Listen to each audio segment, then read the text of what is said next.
Hello? We still there? Hello? Yes, we're still here. Okay. Just everybody's Yes, been we're muted, here. that's all.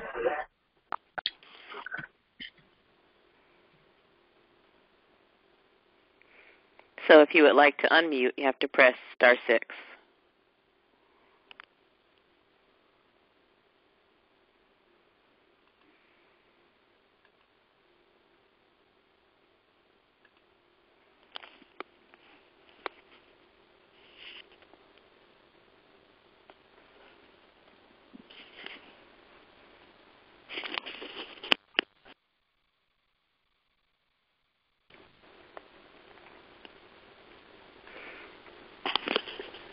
Okay, good morning, everyone. We're going to go ahead and get started. This is Dipelsha Magruder. I'm in Brooklyn, New York, and I have two sons, 9, and my youngest son just turned 6 this week. Just want to kick it off with an inspirational word from Neshiva Star.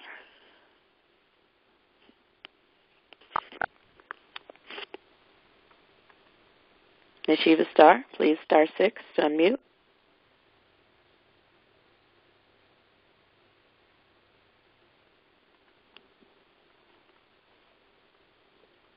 Hello, can you ladies hear me? Yes. Okay, my apologies. Talking on mute. Okay, ladies, so our quote for today comes from Nelson Mandela, and our quote is, "Education is the most powerful weapon which you can use to change the world." Education is the most powerful weapon which you can use to change the world. Nelson Mandela. Enjoy the call, ladies. Thank you. Next, we'll have a recap of the previous meeting by Tammy Greer-Brown. Good morning, ladies. Morning. On this wonderful Saturday afternoon, or Saturday morning, I should say, the meeting on October 21st, Saturday, October 21st, started at 9:31 a.m. There was an opening quote by Neshiva Star, and there was no reading of the minutes. Dipelsha went over the mission and purpose of the organization, including information about the 501c3 as well as the 501c4, as well as the 5-point platform approach, which is used by Mob United. Lisa, with chapter development, spoke about hosting the Pink Postcard Party and introducing the organization to legislators and making connection with the legislators and delivering the Mob U message. Chris from fundraising spoke about the 501c3 fundraising drive and asking everyone to solicit family and friends to help fund the organization. Kamari, education and engagement, spoke about connecting to, Dr. Luke Wood, the professor of education at San Diego State University, who started the Black Minds Matter course, which we are participating in, and also talked about connected with rapid response to the school in Claremont, New Hampshire, where a young biracial child was almost hung by white classmates. They are requesting that Mob U come in and do diversity training and sensitivity training. Our guest was Dr. Rosemarie Allen, who served as an educational leader for over 30 years and is an assistant professor at the Education of Education at Metropolitan State University, and she's the founder of the Institute of Racial Equity and Excellence, and which serves as the lead agency for ensuring equity in educational practices. And she spoke about the truth behind racial bias in the preschool to prison pipeline. Told us what the definition of suspension is, as well as talked about the cost effectiveness of high-quality early childhood programs, which have benefited from speaking with children to get their data. She also spoke about what soft suspensions were and explained to us how they continue to isolate children from educational instruction. And since the Board of Education, Brown versus the Board of Education decision, the suspension rate for black students has skyrocketed. And the entry to school-to-prison pipeline is much younger than what it used to be. She also noted various studies that show that black children were suspended and more in heavier numbers than their white counterparts. Also that big black boys are suspended more especially in preschool, and how more preschoolers are suspended, are 3 times more likely to be suspended than high schoolers, as well as she also spoke about how teachers judge preschoolers based on race, as well as black teachers and white teachers have their biases about black boys. Teachers also have hot buttons because of their cultural disconnect, and children feel they are not safe in school, which sometimes impedes learning. We have to build up our children, also ask questions, and there was Q&A, and also we are partnering with her, doing a survey regarding our students and the perceptions of suspensions and how it leads to parental harsh treatments, as well as how it impacts in the workforce. And we are going to be sending out that survey to all of our members and outside of our membership. Closing prayer by Nishiba Star, and the call ended at 10:57 a.m. That's it. Thank you, Tammy. Up next, I'll give a brief overview of our purpose and mission. So our purpose is twofold. We have 2 organizations. One is our 501c3, Moms of Black Boys United. The page hasn't changed yet, but its purpose is to provide information and support for moms of black sons and to promote positive images of black boys and men. We also have a sister organization that's our advocacy arm, Mob United for Social Change, that focuses on influencing policy that impacts how black boys and men are treated and perceived by law enforcement and in society as a whole. So complementary purposes working together toward the same goal. We have a 5-point approach to how we tackle solutions. 1 is to influence policy. 2 is to change perception. 3 is to demonstrate our power, that's politically and economically. 4 is to partner strategically with like-minded individuals and organizations who are working toward similar goals. And 5 is to promote self-care. And you're going to hear a little bit more about our self-care initiatives today. So with that, I'll turn it back over to Nishiba Star, who will introduce a new initiative called Fall into Self-Care. Thank you, Dipelsha. Good morning again, everyone. So I'm very excited that we will definitely be starting absolutely this Monday with our call for Christian faith observers. We'll be starting our Fall into Self-Care campaign. The Fall into Self-Care campaign is a series of initiatives to inspire moms of black boys to harvest some self-care. The initiatives through various content, we're going to cover the 4 main areas of, the 4 main areas, the only 4 areas, I should say, of self-care, which are spiritual, mental, emotional, and physical. So there'll be some little things that we'll sort of post for you guys to do, encourage you to do. We'll encourage you to do some things that are spiritual-based, some things that are mental, some things that are emotional, and some things that are physical. So that will be happening throughout the month of November. So please look out for those, and we hope that you guys can participate. Thank you, ladies. Thank you, Nishiba Star. Up next, Delicia with an update on our 2018 legislative platform, a preliminary preview. Hi, good morning. Can you hear me? Yes, we hear you. Good morning. Hi, morning, everybody. So we have been working on just making sure that Mob United for Social Change is prepared with respect to our legislative work and our electoral work. So I just wanted to provide a high-level preview of that work. Specifically, we are working on a 2018 legislative platform. A policy platform is basically a high-level overview that shows what the organization's policy positions are. These can be positions adopted formally or ones that we are going to get behind.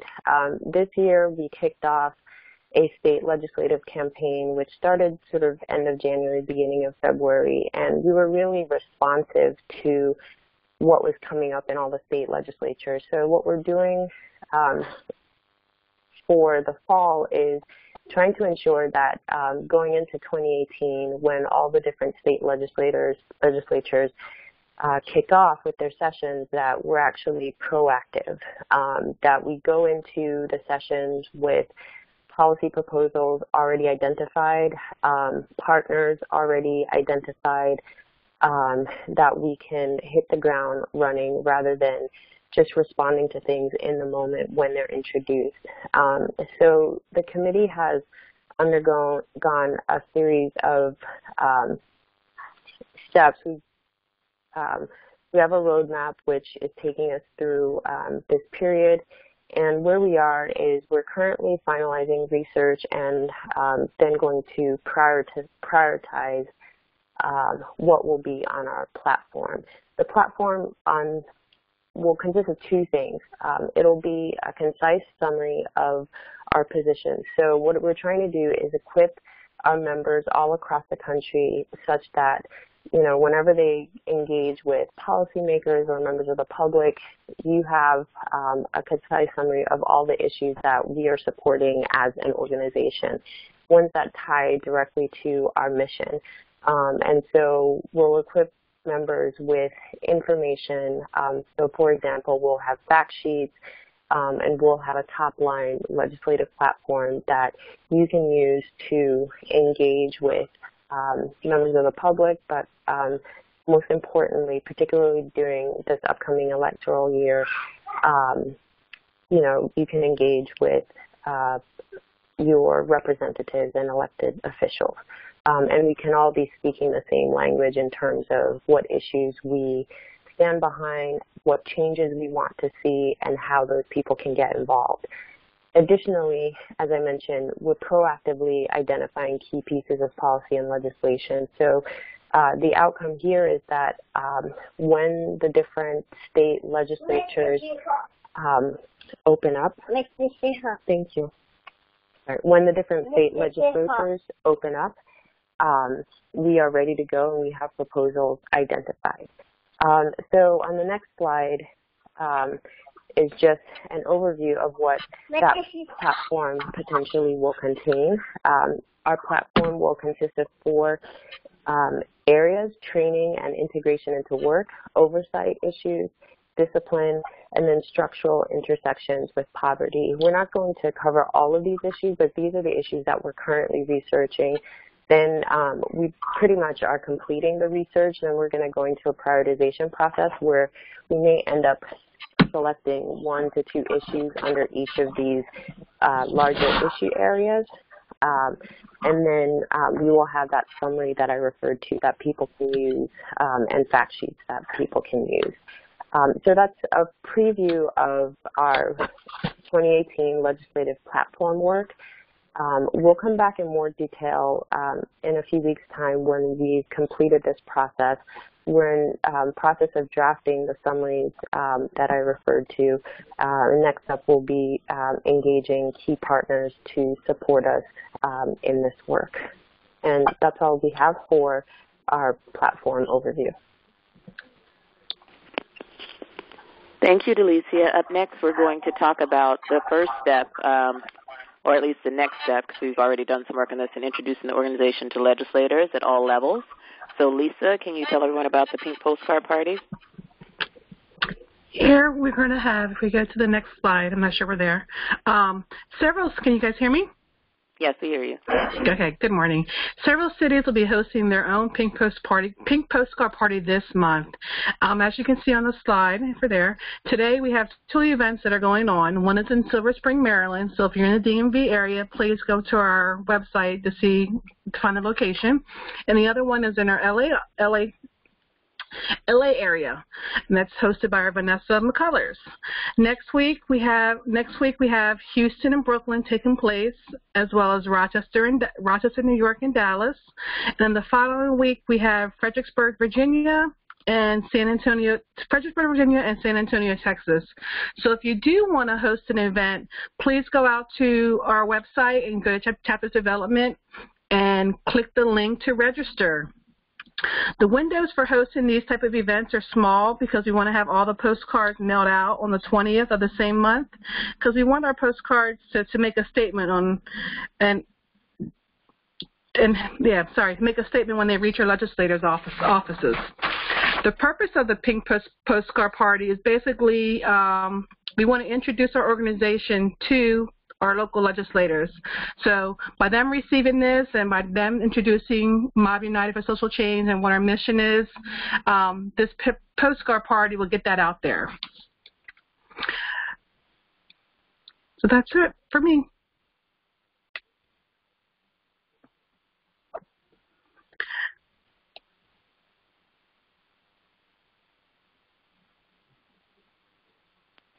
Vanessa? Thanks, Lisa.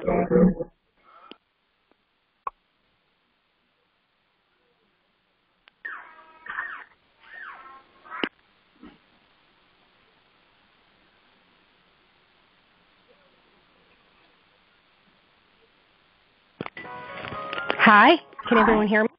Yes, we hear you. Hi, this is Chris Baldwin, and I want to thank you for joining us today. As you can hear, we have a lot of great things going on in the world of Mob United. And this fall, as we've entered our fall fundraising season, and it's important that we all give back to Mob United.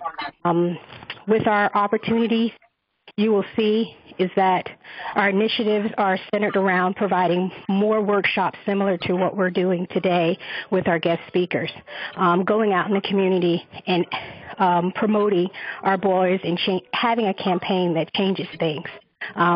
Through these community forums around the country, we will address the issues that our black boys face, as well as creating workshops to navigate the education and criminal justice system, teaching our moms how they can be voices.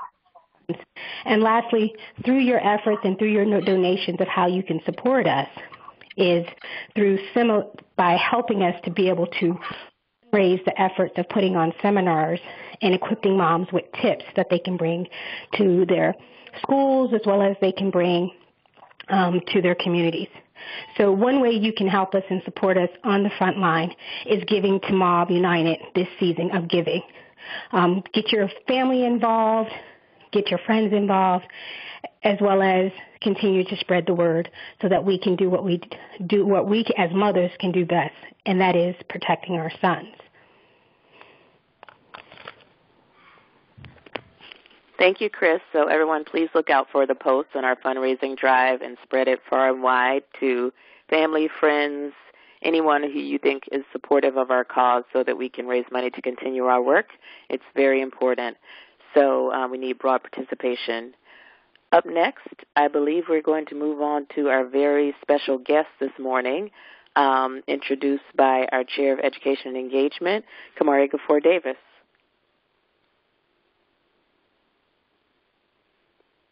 Kamari? Can you ladies hear me? Yes. Hi, good morning, ladies. How are you? The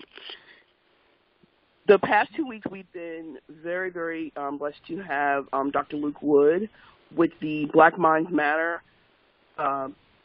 education calls. The first call was last week, and they talked about ways that black men are viewed with distrust, disregard, and disdain, and the disparities in our communities. The call was last Monday, and then this Monday we had another call. We're all going to be on this call again, where they talked about changing the narrative for our children, with our children. There was a Dr. Smith on the call who talked about Ed Trust West and the work that they're doing in the community. And Dr. Wood talked about how parents can assist their children in school and how educators can assist their students due to racial preference, which can affect our boys in a lot of ways. We've talked about that a lot on our calls in terms of how our boys are being treated in schools by their teachers, and this includes verbal and nonverbal cues. Then there was a Dr. Harris on the call who discussed how our men are identified in society and how those stereotypes can play into how they're treated and how they're viewed. And a lot of what he talked about mentioned how our men are looked at as hypersexual, criminal, kind of like a pimp to some degree, as well as the physical brute.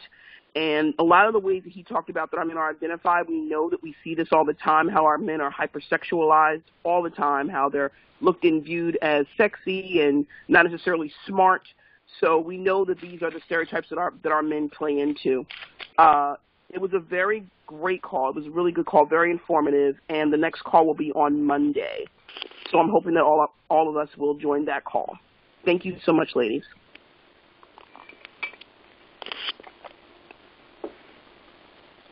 So 1 second, I just need to get my notes for Dr. Wood. Okay. So Dr. Wood and his wife, Adara, both doctors. Dr. Wood is the dean. He is a PhD, is a Dean's Distinguished Professor of Education in the College of Education at San Diego State University. He serves as director of the Joint PhD Program in Education between San Diego State University and Claremont Graduate University, and director of the EdD program in Community College Leadership. Dr. Wood is also co-director of the Community College Equity Assessment Lab, a national research and practice center that partners with community colleges to support their capacity in advancing outcomes for men of color. CCEAL, which is what it's known for, houses the National Consortium on College Men of Color, the NCCMC, which hosts trainings, information sharing sessions, and provides resources to colleges with initiatives and programs supporting college men of color. He is also chair for the Council on Ethnic Participation, CEP, for the Association for the Study of Higher Education, ASHE, and co-editor of the Journal of Applied Research in the Community College. His wife, Adara Wood, is distinguished in her own right. She does work in early childhood education, as well as the concept of how we have our misjudged community, how our children are looked at negatively, and microaggressions. They have 3 children, including a boy, Luke Jr.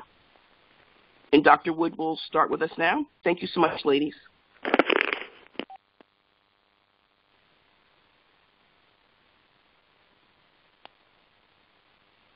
Dr. Wood?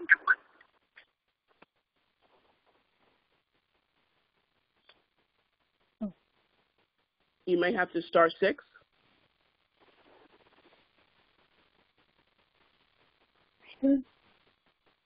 One second, guys. We seem to be having a small technical difficulty.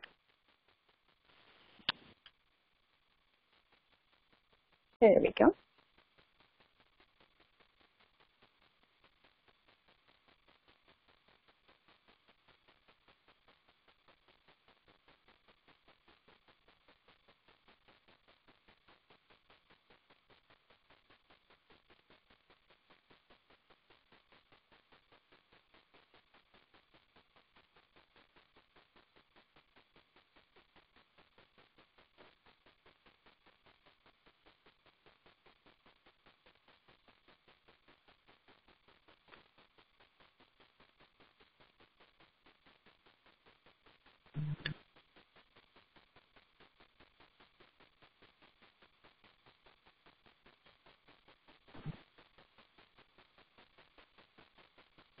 Dr. Woods, are you there? Dr. Woods?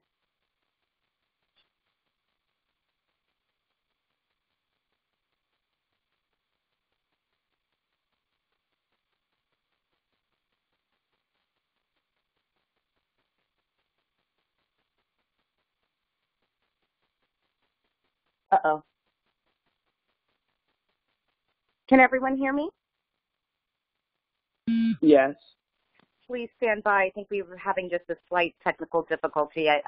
They have been, looks like they got bounced off the line. 1 second, please.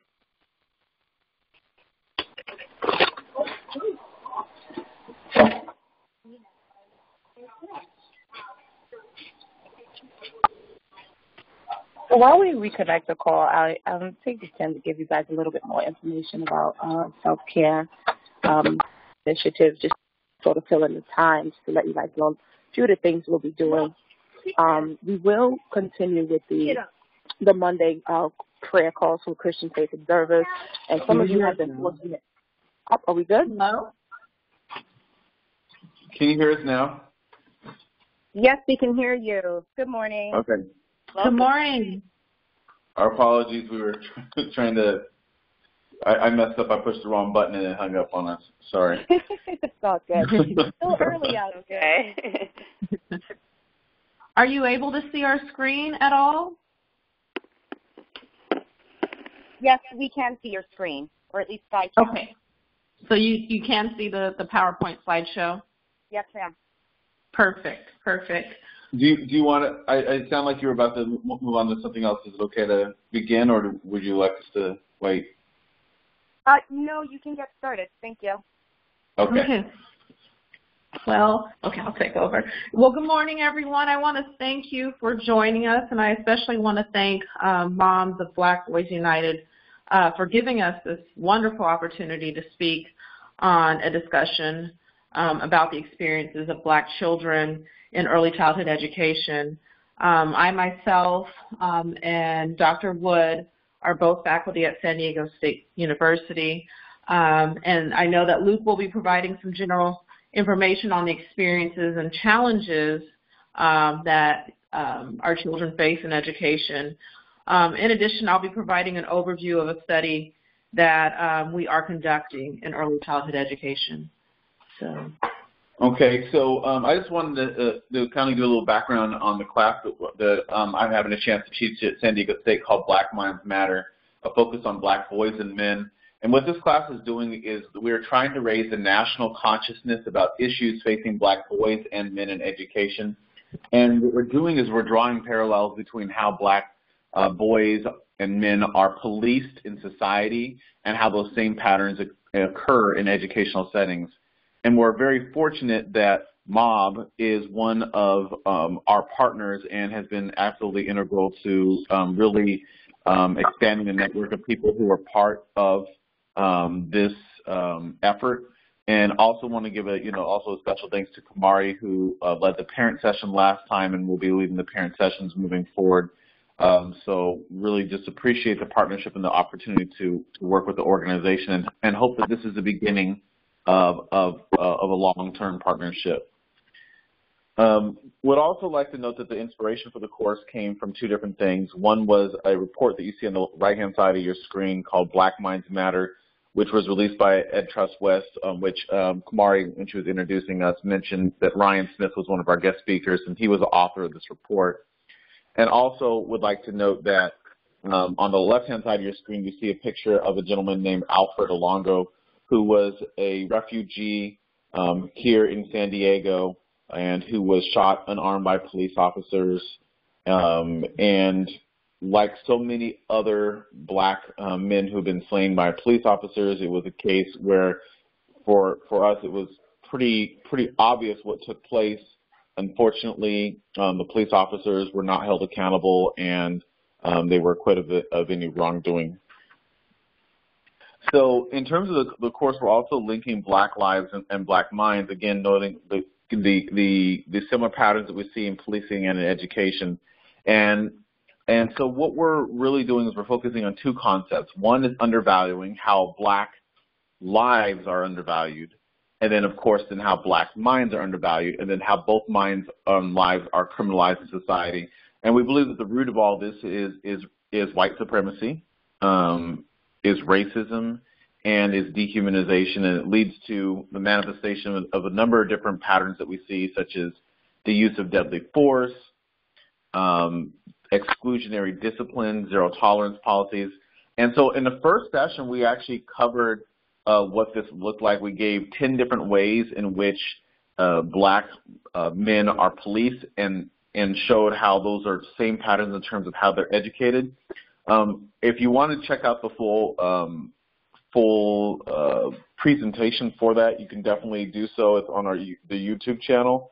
But I just wanted to very briefly cover a couple of key points just in terms of three different patterns that we see that I think are relevant to just framing the general conversation. So one, we know that Black men are hyper-criminalized in society, and I know that this group is fully aware of that. These are data that you see on your slide from the Pew Foundation from a report that they released a few years ago that was very powerful. And as you can see on the slide, white men ages 18 and older, 1 in every 106 are exposed to our criminal injustice system. We don't say criminal justice because we don't believe there's justice in it. And then in comparison to 1 in 15 of Black men ages 18 and older. On this next slide, when you see this, you can see that we break it down by age bands, and you can see some very big differences. So, for example, the 20 to 24-year-old band, those numbers there represent the ratio 1 in whatever it is who are in our criminal injustice system, and you can see 1 in 9 for that 20 to 24-year-old range for black men in comparison to 1 in 60 for white men. We see similar patterns of criminalization that take place in our school settings. So this is data from preschool. And this is not focused on black boys, but black learners in general. They account for 18% of preschool enrollment, but 42% of those who receive an out-of-school suspension and 48% of those who receive multiple out-of-school suspensions. In contrast, you can see a large difference in terms of the 43% of white children who are enrolled in preschool, but only accounting for 28% of out-of-school suspensions and 26% of multiple suspensions. This is just another chart that shows that those same patterns don't just take place in preschool, but take place throughout the K-12 educational pipeline. We also know that, again, that the second pattern is that there is kind of a disregard for youthfulness. Black children are not seen as children. The research shows, but by the time they hit 8, 9, 10 years old, that they are viewed as being much older and much more dangerous, particularly our black boys. We think that that is a pattern that was evident in numerous cases of black boys who were shot, but one, of course, being Tamir Rice. In statements released Tuesday, this is just a quote that came out of that case, the 2 Cleveland police officers involved in the shooting death of 12-year-old Tamir Rice said that they believed the boy was much older than he was, which is a very common pattern that we see. We see the same patterns as it takes place in our criminal and justice system when we see a lot of our black boys are then, when they are engaged, they're much more likely to be tried as adults. And this is just some data that kind of helps to demonstrate that. On the left-hand side, you'll see cases that were essentially what we call direct file cases that were brought immediately to adult court. And of the representation, and this is specifically California data, but it's definitely representative of what we see around the country. Obviously, black children do not represent 27% of the California population, a much smaller percentage than that, but they represent 27% of those direct file cases. So we see that as a pattern, but of course we see that also then take place in education. This is a quote from an education scholar named Gloria Ladson-Billings in her observations of how black boys are perceived as threats and controlled in our educational institutions. She said, the paradox of black boys' experiences in school and society is that mainstream perceptions of them vacillate between making them babies and making them men. Their childhood evaporates before they're 8 or 9 years old when teachers and other school officials begin to think of them as men. The once cute boys become problematic men. And this is just another study that actually shows that observation qualitatively is evident quantitatively. Now, what this chart sees, if you see these stars here, and you'll notice that for each different ethnic group, those stars begin around 10 to 13 with those age bands. Those represent basically significant differences in terms of rating children as being innocent. And so this is a study where basically educators are given different scenarios of different children and then basically asked to rate the degree to which they perceive the children to be innocent. And as you can see, we start to view our black boys and our black children very differently early on. Now, this is why we think that's important. We know that black children are dehumanized and that they're not afforded the protection of what it means to be a child. So if you're not viewed as a child, what does that mean? What is the benefit of being a child? Well, as a child, we're allowed the opportunity to be able to make mistakes. We're allowed the opportunity to be able to be viewed as innocent, to be in need of protection, to be in need of being nurtured. And unfortunately, those protections of childhood are not afforded to our black children.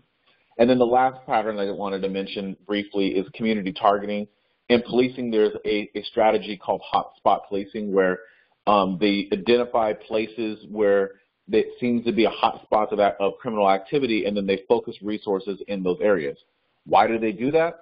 Because if they want to be able to say, hey, we've reduced crime, they can focus in those areas and be able to come away and be able to make that assertion. The challenge is what that oftentimes means is that they're racially profiling certain communities because there's no real standard practice in terms of what is determined as being a hotspot.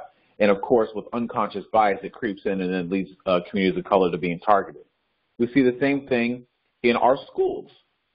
We are seeing a proliferation of school resource officers, private security guards, police officers who are in our schools. We know this takes place in low-income schools to a certain degree, but even more likely to take place in schools where there's high percentages of children of color. And this just shows you on this chart is based upon the percentage of children who are enrolled in different schools. So less than 5% of the school, for example, was percent minority, ranging up to 50% or more. And then, of course, then looking at that as overlaid against the presence of security staff at that school. Now, this is just security staff. This doesn't even involve police officers and some other types that we might see. So this pattern is even more stark than may appear here. So what I'm going to do at this point is I'm going to just briefly talk about a study that Dara and I have been doing together, focused on Black children in early childhood education. She's going to talk primarily because while I'm part of the larger study, this specific element of the study was one that she carried forth. And the project is called Our Voices. In this project, what we've been doing is examining the nature of microaggressions that are documented by the parents of Black children in early childhood education. So that's anything ranging from preschool to 3rd grade. And we're doing it through the lens of what's called racial microaggressions. So these are the subtle ways in which Black individuals and other people of color are snubbed, are treated with disrespect, are slighted. And we know that these are messages that are often communicated unconsciously, and they're often very subtle in nature. So most times, you know, it's kind of like, oh, did that really just happen? What was really meant by that? Am I over-attributing certain things? And then the important takeaway from this is it's not just about what is said. It is about the then underlying response to that. So someone says something, but it's not just what they say, but the hidden message about what they actually mean. So a common example is saying to somebody, wow, you're so articulate, but the underlying message is, oh, I didn't think that you would be. So we were looking at what does that look like?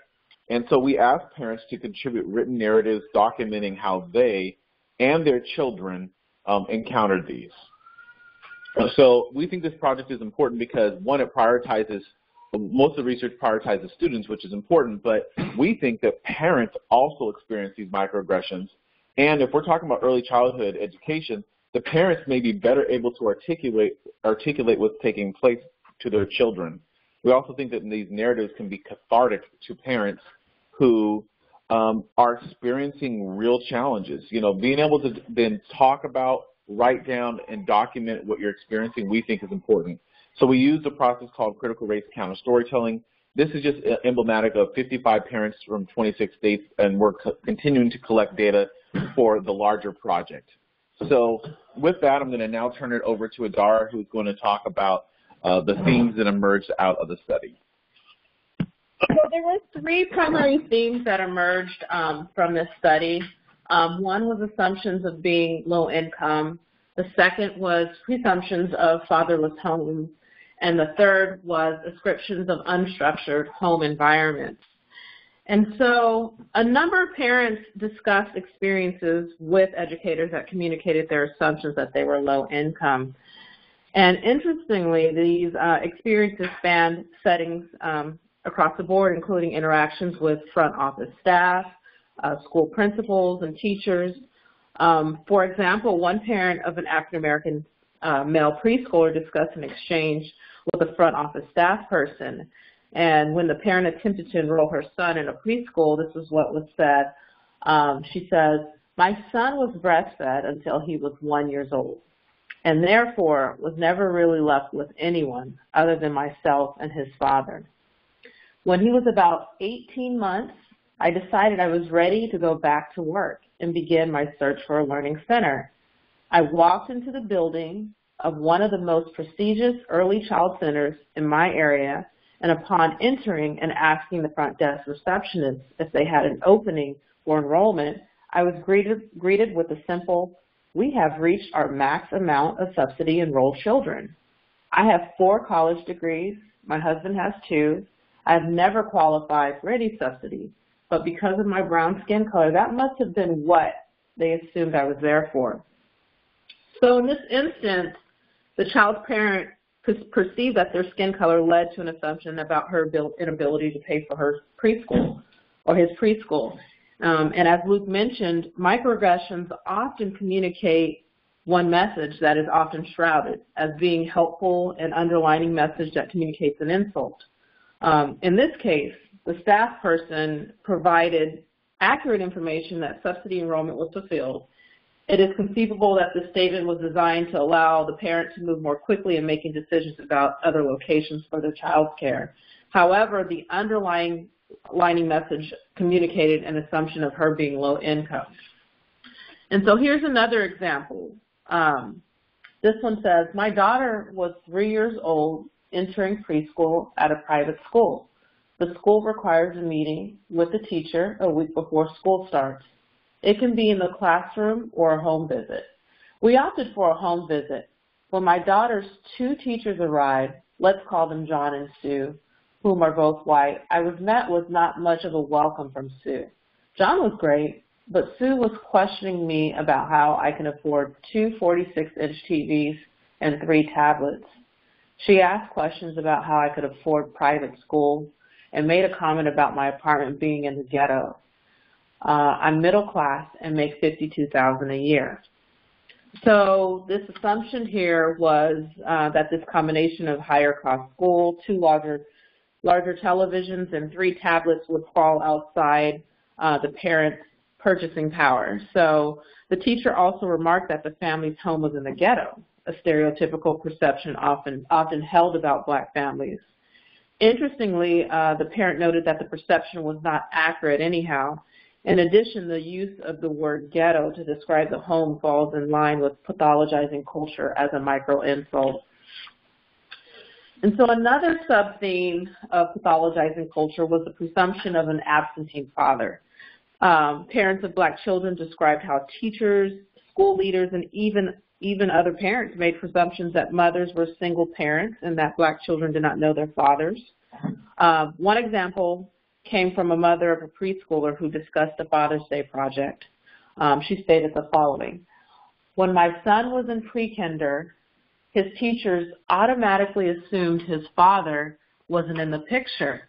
For Father's Day, they sent home a card for my dad, his grandfather, and nothing for my husband. My son is very intelligent. When my son asked if he could make one for his own dad, they replied, well, sweetie, we don't know if you have a dad at home. That absolutely broke his heart. So in this example, the teacher may have sought to be inclusive with the child who did not have fathers at home, or with children who did not have fathers at home, but communicated a presumption that children have absentee fathers. So this excluded the child from being able to construct a card for his father, and as reported by the parent, broke his heart. In a similar manner, another child with another parent noted that her preschooler was asked by the teacher if she has a father and if she knew him and if her father claims her. So in both of these instances, a presumption was made that the father was absent from the home. Ultimately, such presumptions could frame children's early understanding of black fatherhood from a deficit perspective. So while teachers and principals were described as the primary perpetuators of this, some examples demonstrated how parents can microaggress other parents as well. And one parent stated, it was hard leaving my son for his first day at the Early Childhood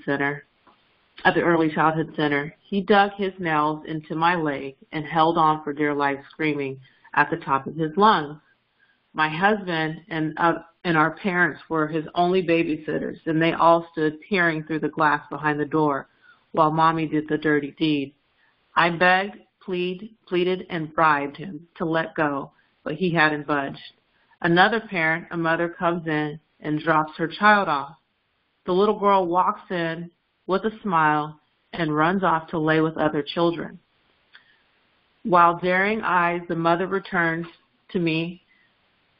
With daring eyes, the mother turns to me and says, this is why it's so important for their dad to be in their lives. I used all 4 of my degrees to politely tear her, blank, blank, blank, soul to pieces.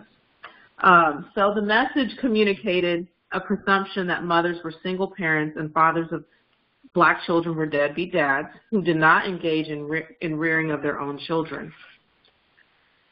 Parents in the study also described experiences that they and their children had that they assume that Black children as coming from unstructured home environments. This perception was mostly described as coming from teachers following an incident of misbehavior or perceived behavior.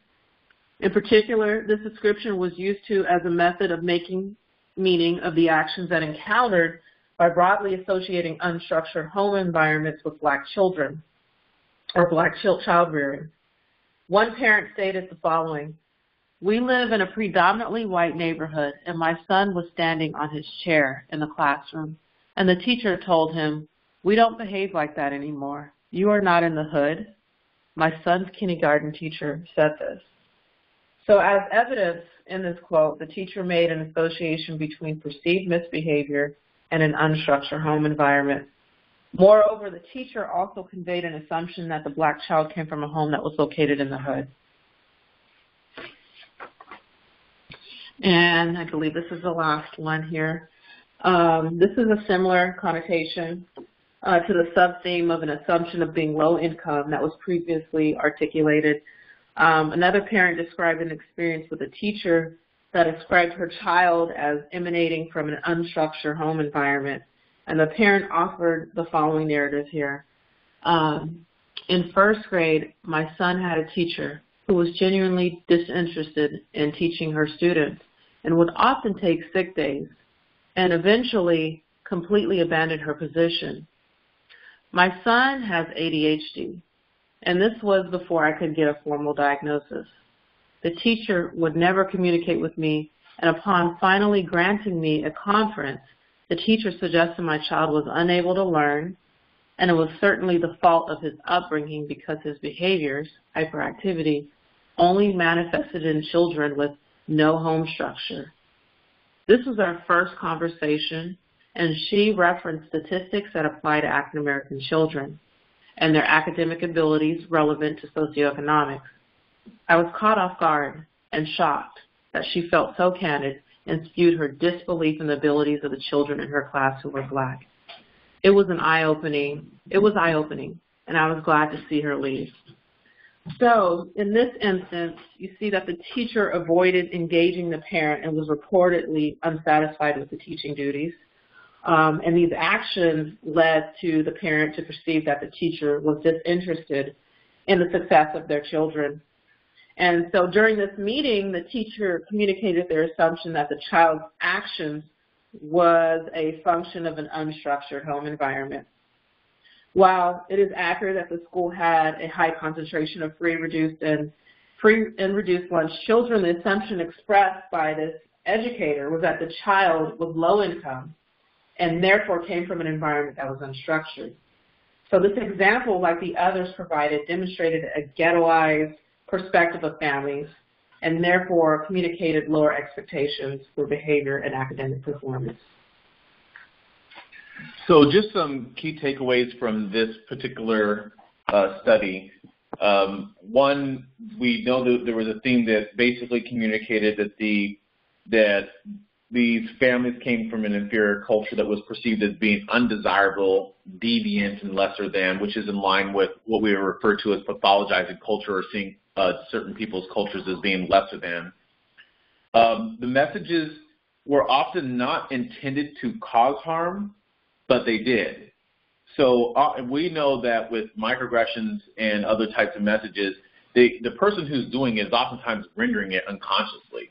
They're not trying to cause harm, but the end result is that the messages are harmful, and so that's why we think it's important for educators to know about this and what it might do to them. We also think it's important for parents to know because these are experiences that other parents are having, and so we think that that's important.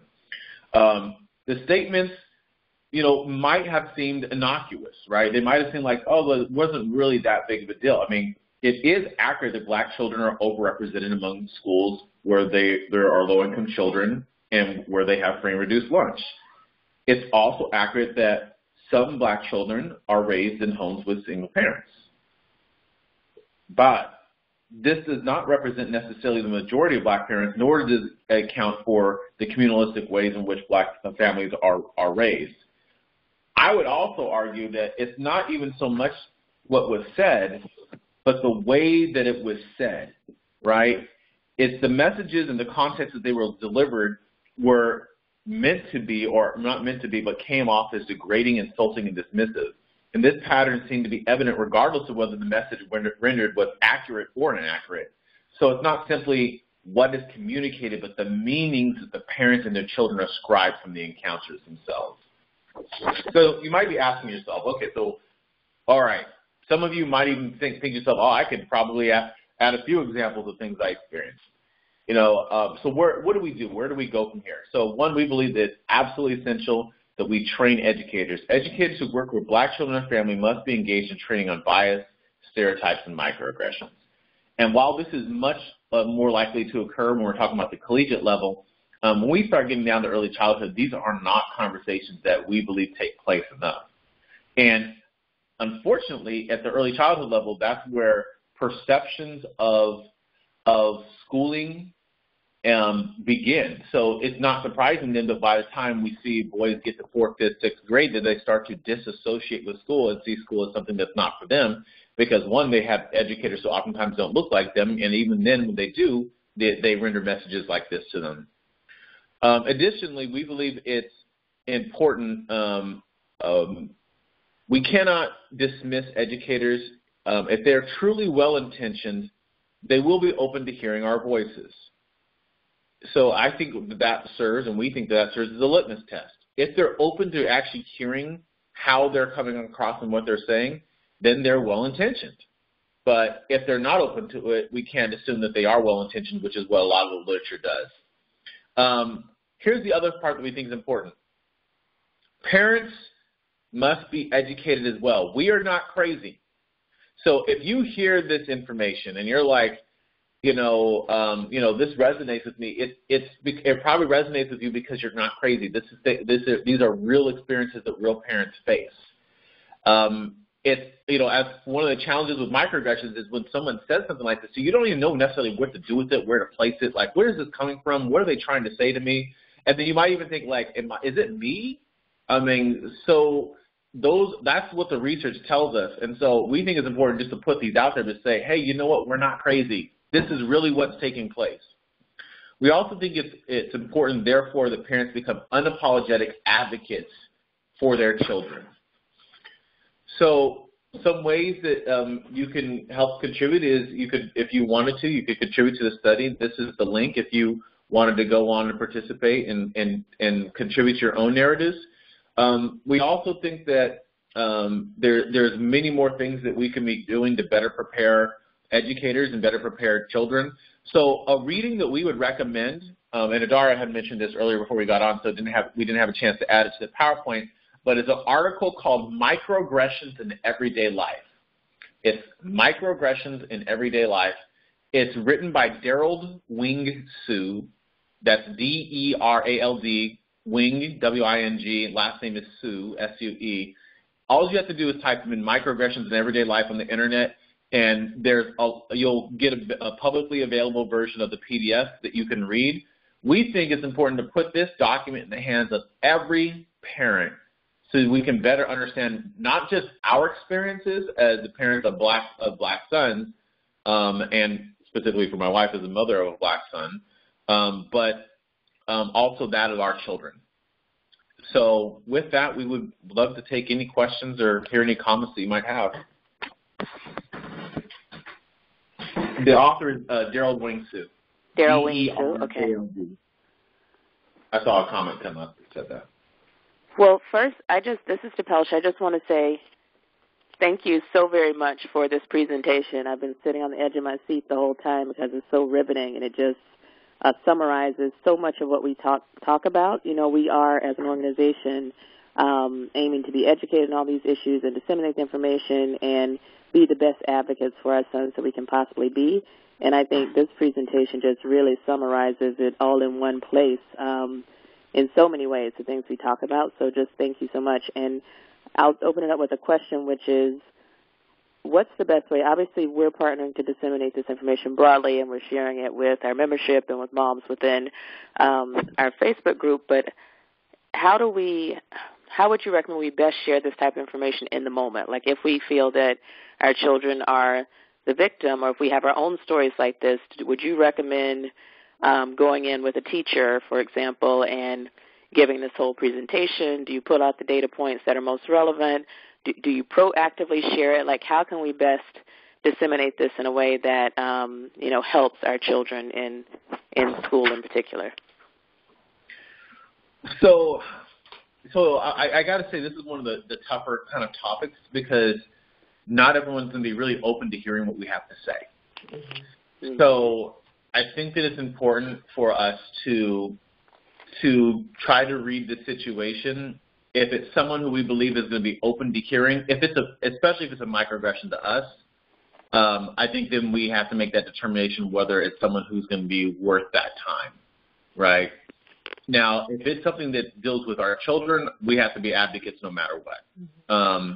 So ways in which we can do that, we can, I think, be honest and say, that you may not recognize what you said, but just so you know, this is how I interpreted it. Using I language would be the way to do that. I believe strongly in parent advocacy groups at your school. So if there are black parents of black children at the school, to organize a cluster of those parents together to go to the administration and to say that we want all of the teachers to be trained in unconscious bias and microaggressions. There's a lot of people who do this kind of training. There's online trainings, there's face-to-face trainings, but we can't expect people to do something about something they don't know about. And what we find is that the vast majority of educators simply don't know what this is. They don't recognize that they have bias, and they're kind of shocked by the fact that people would think that they are because they interpret that as, oh, well, you think I'm a bad person, you think I'm racist. And from our perspective, being biased doesn't make you bad, it makes you human. But choosing to do nothing about it once you know that is what's bad. And so we think that that's a critical component. So parent advocacy groups advocating at the school level is where things we think need to go. Okay, thank you.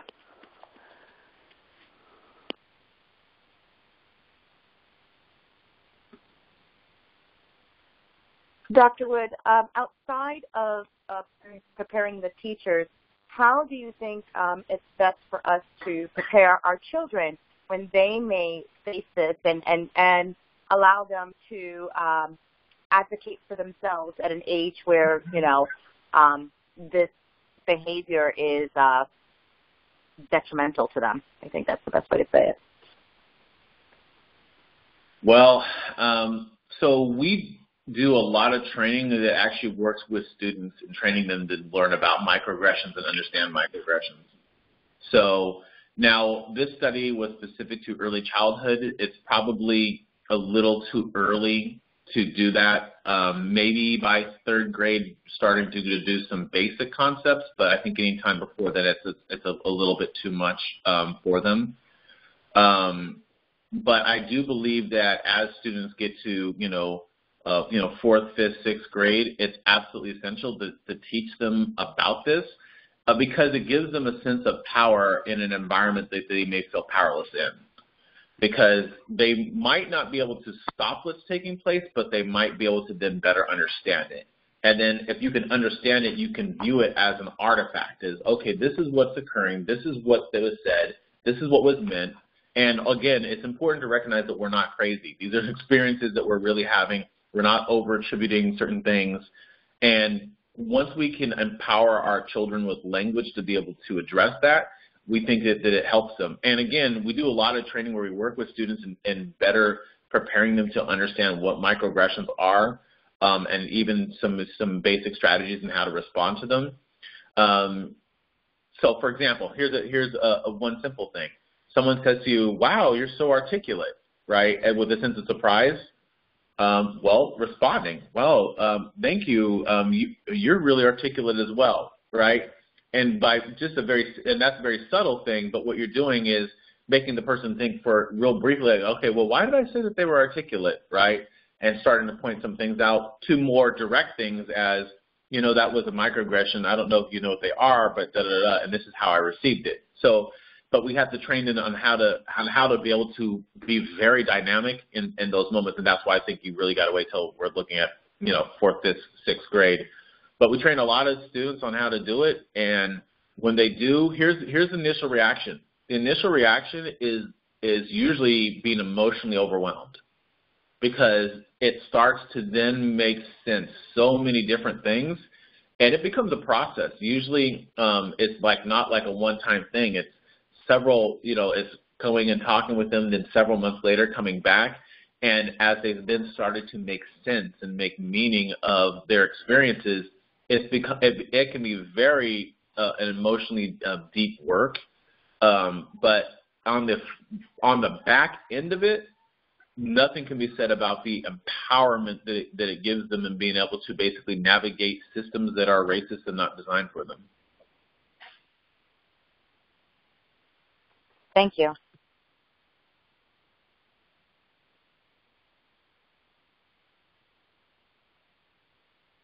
Can you guys hear me? Yes, you can. Yes. Hi, Dr. Wood. This is Kamari. I want to thank you again. Hi, Kamari. Hi. The call the other night was amazing. It was really informative, and I just have a question for you in terms of when you guys do your research, are you doing it with focus groups of parents? Are you doing it with just the parents at the university, or more parents in the community in the area that you guys are in San Diego? So we have been doing surveys across the country. It has been where it might be a little bit of like snowball sampling, where we ask participants if they know of anyone that might connect to what we're looking for. So it has been definitely done through surveys, and we haven't done focus groups just yet, but it has been a questionnaire. So it has been, a lot of our data has come from like the north part, the east and south. It ranges from high income to low income. So it varies across the board. I don't know if you want to. Yeah, and I would also add that so their narratives they're submitted by parents. So sometimes the ones that we ended up. So, there might be ones that are shorter, and so the ones that ended up being longer may certainly represent a certain type of demographic, but the themes ended up being the same in terms of what came across from parents, a wide range of parents.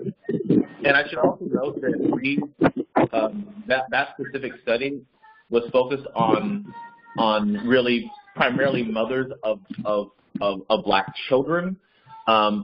They were primarily Black women, but not always Black women, depending upon, the situation. It might be a white mother who has Black children, or a Latina who has a Black children or child, but it's predominantly Black.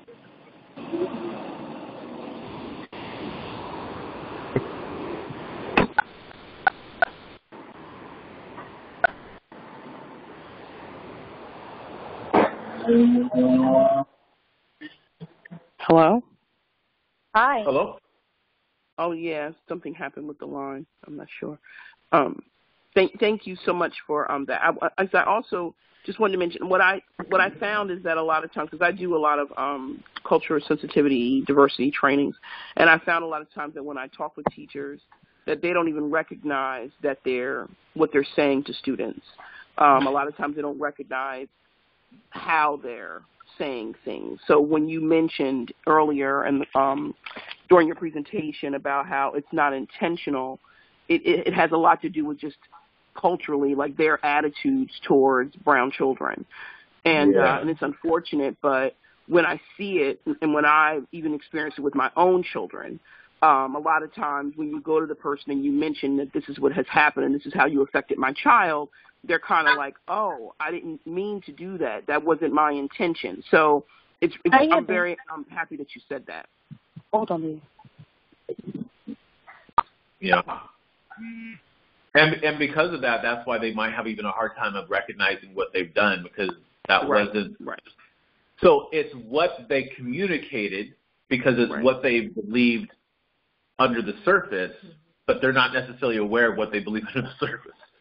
So, right, exactly. Yeah.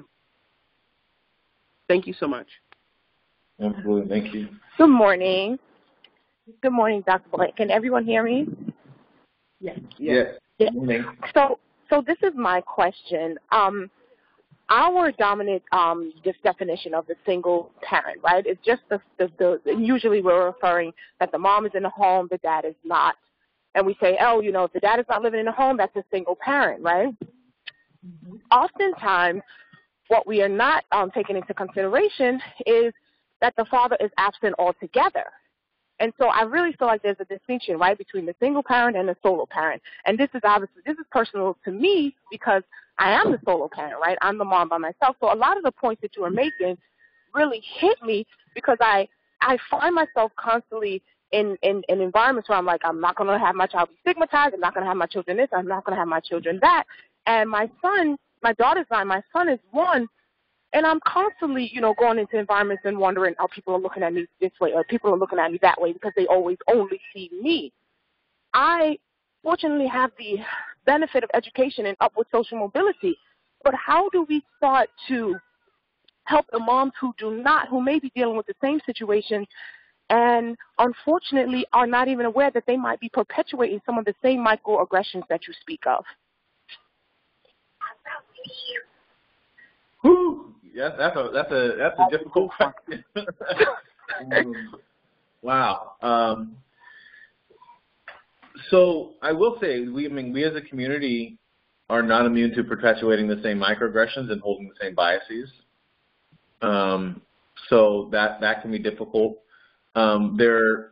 Obviously when there are certain things that enable us or better empower us to be able to combat these things, and you mentioned that education is oftentimes one of those things. And that's why kind of like with the class that we're doing with the Black Minds Matter, that's why we're live streaming it and making it available to the public, is because we believe that this kind of knowledge shouldn't just be restricted to a graduate student who's sitting in a class at one university in one location in one part of the country. Just that idea of education is archaic. And so what I think we do is we help to better educate those parents, and we provide them with learning opportunities because we don't have to have this old school traditional view of what it means to be educated. I think that we can better empower all parents by advocacy and information, which is, I think, one of the great things that the organization is doing, and I think it's one of the parts of the Black Minds course as well. So what I would say to them is, is provide them with the opportunities to learn more.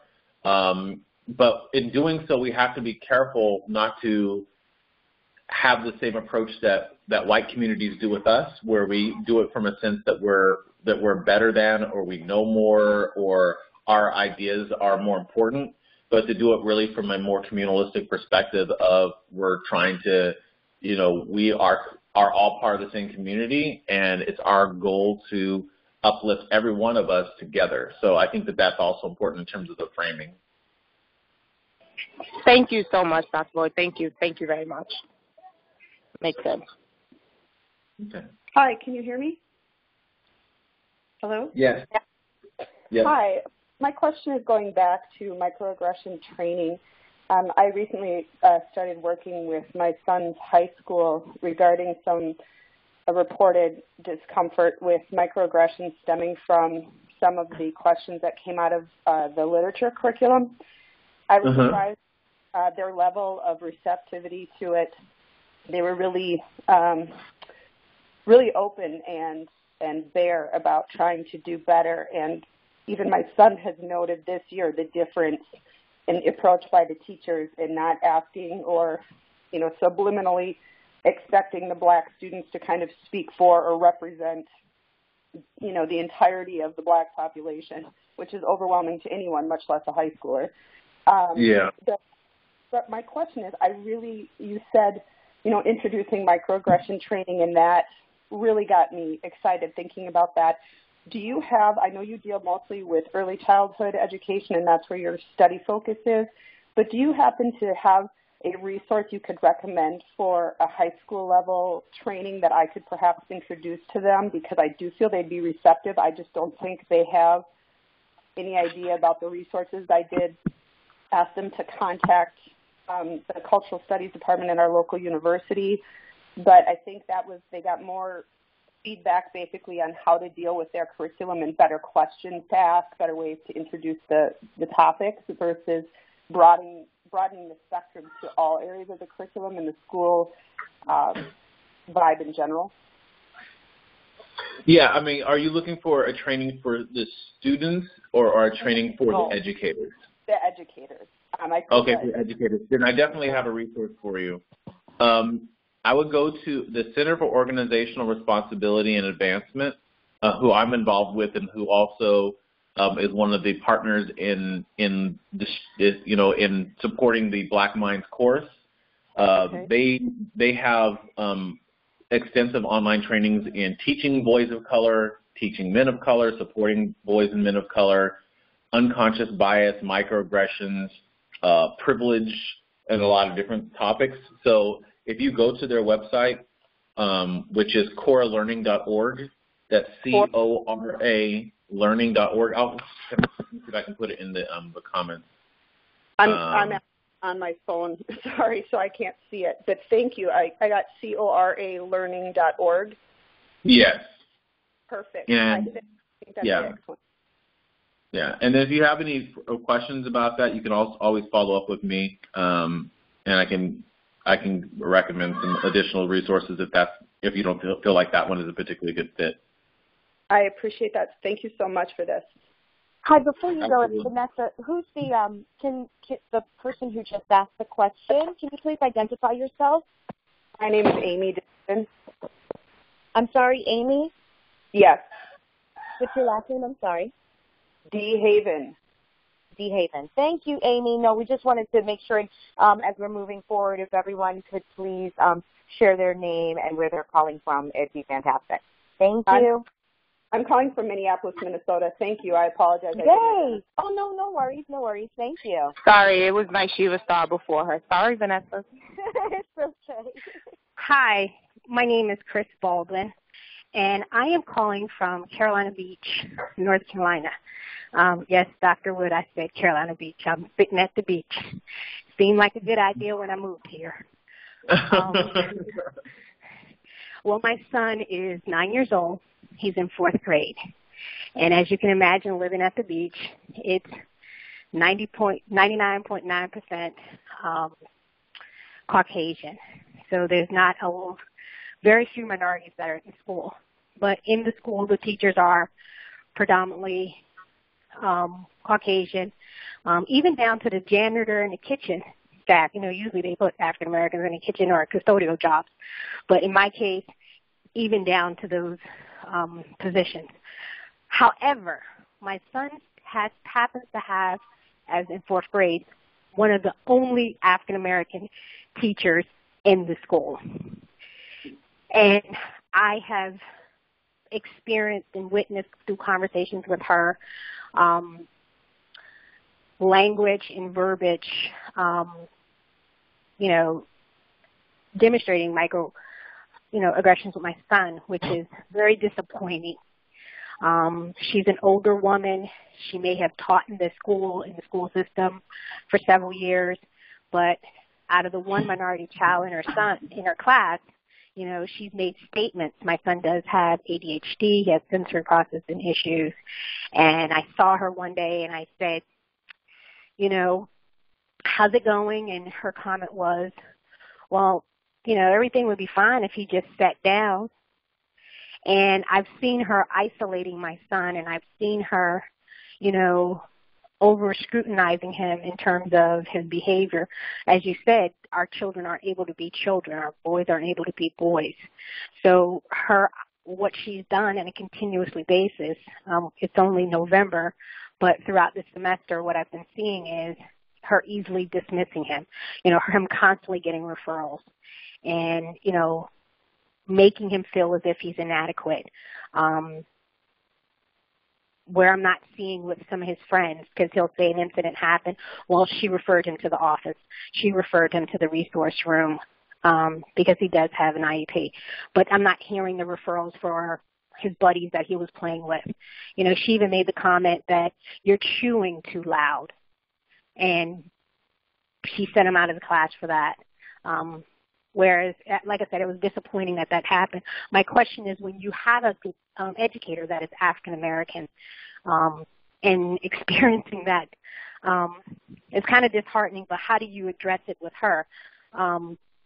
Where you would think that out of all people, she should get it, and be conscious of, you know, her wordings that she uses to him, because she definitely is not uplifting him at all. Yeah, I have to say that I'm not surprised to hear what you're saying, because it is a pattern that unfortunately we see all too often. It reminds me of a quote I one time heard Cornel West say, that all our kinfolk ain't our skinfolk, meaning that, Yeah, you know, I've heard that. Yeah, It and hurts. It hurts. it is. We have a culture. Here's the thing: we have a culture of racism, and we have a history of that's rooted in slavery, and we have people who are of our own community who tacitly buy into the same ideas. Even more so when we go to an environment where they might be the only one there, because their survival in that environment might be tied to their ability to continue to manifest those same practices. So it also reminds me of a study that came out of your state. You said North Carolina, right? Yes, sir. Yeah. So a study out of North Carolina, they basically did of the school system, looking at exposure to exclusionary disciplines such as suspensions and expulsions and out-of-class suspensions, in-class suspensions. It's a really rigorous study that was done, and what they found is that black boys were more likely to be exposed to all those different types of suspensions and expulsions.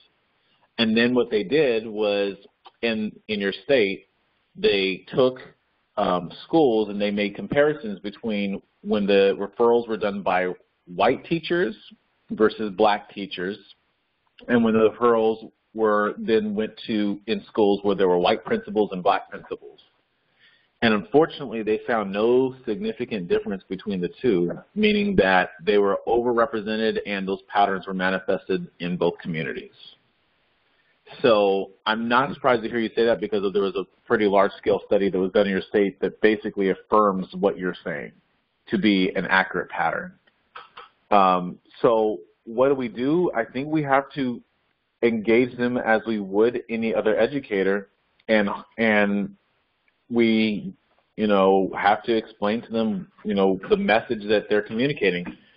If they are well-intentioned, they will be receptive. If they are not well-intentioned, we need to question how we need to proceed in terms of elevating it to the next level with the administration.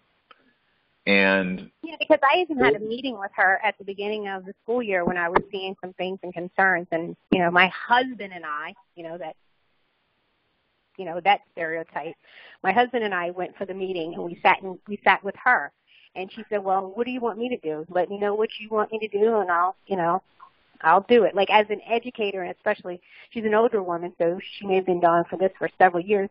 I was looking to her in terms of best practices and recommendations. She just basically sat there with her pen and was just like, well, taking notes, like, what would you guys like me to do? I was looking for some guidance, but I didn't get it. But I have elevated some of my concerns to the principal. But I was just wondering, is there any other things I can do with her in particular, especially, like you say, her being a woman of color? I think you got to hold her accountable.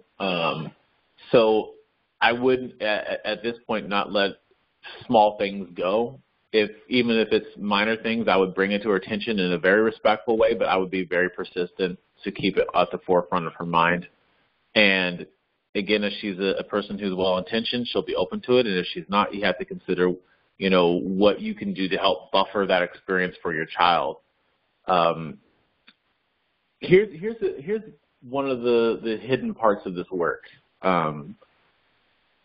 For those of us who are aware of these issues, sometimes our awareness can be a little bit paralyzing, because we know exactly what's taking place, and we're trying to figure out how do we handle it. I would say that with our own children, we experience the same things. We're dealing with an issue right now with one of our children that falls in the exact line with all the different patterns that we typically see. And this is what we research. And so, it's, the information is helpful because we know what's going on, but sometimes it's still difficult because we're still trying to figure out, okay, well, now on the ground, how do I actually manage this? And I really believe that, again, we have to address it at the individual level, but also at the school level through those advocacy groups. If there are other parents of Black children in the school, I would pull them together. I would have a meeting together with the principal. One family meeting with the principal sends one message. Multiple families meeting with the principal or writing a shared letter together means something totally different. And that's, I think, the way to help hold them accountable. The principal, I don't know if the principal is a person of color or not, but I think bringing to their attention. She's not? Okay. My son has the only Black educator in that school. There's not even a Hispanic. She's the only Black person in the school. Yeah, my guess is this person, in order to be able to be successful in that environment, has had to become I don't mean to disparage them, but a tool of the oppressor in many ways. And so I think that you have to engage them with that in mind, with all respect. But I think you have to be even more direct with them and with the administration. I wish I could give you better feedback on what to do in that specific situation. I'd have to have a little bit more context.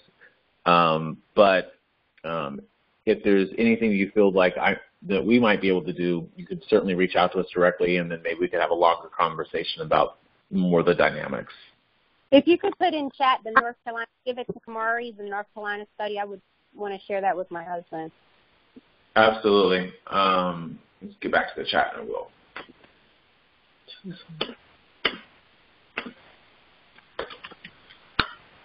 Okay, everyone, I think we have time for one last question.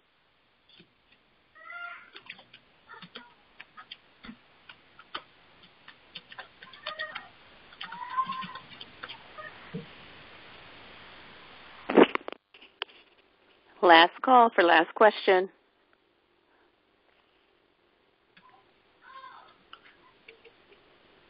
Okay, well, if there are no other questions, I just want to thank you all again so much. This was a very rich call and conversation, and I hope everyone on this call is also participating in the Black Minds Matters courses on Monday evening, afternoon, depending on which coast you're on. It's a really great course, and I'm just so happy that we're in partnership with you. So we're going to share this information more broadly, but really appreciate you coming on. I believe you'll also be on our next call as well, right? Yes, we will. Okay. I just wanted to say special thank you to Vanessa for all the hard work and partnership and support, and also to Kamari for leading the parent discussion group and for her engagement. We truly appreciate the support, and we don't believe that we would be as successful as this course has been so far without the partnership with Bob, so thank you. Absolutely. Thank you, and we look forward to continuing to partner with you. This is really great. So with that, we just want to close it out with a closing prayer by Nashiva Starr, and have a great weekend, everyone. Everyone hear me? Yes. Okay, great.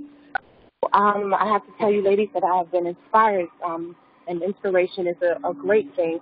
So I ask that you bear with me a little bit. One of our biggest campaign is to protect them. And oftentimes we associate that with our older sons, right? Older males, teenagers. But this call today reminded me that we also have to protect the minds of the little ones, how precious it is, how important it is.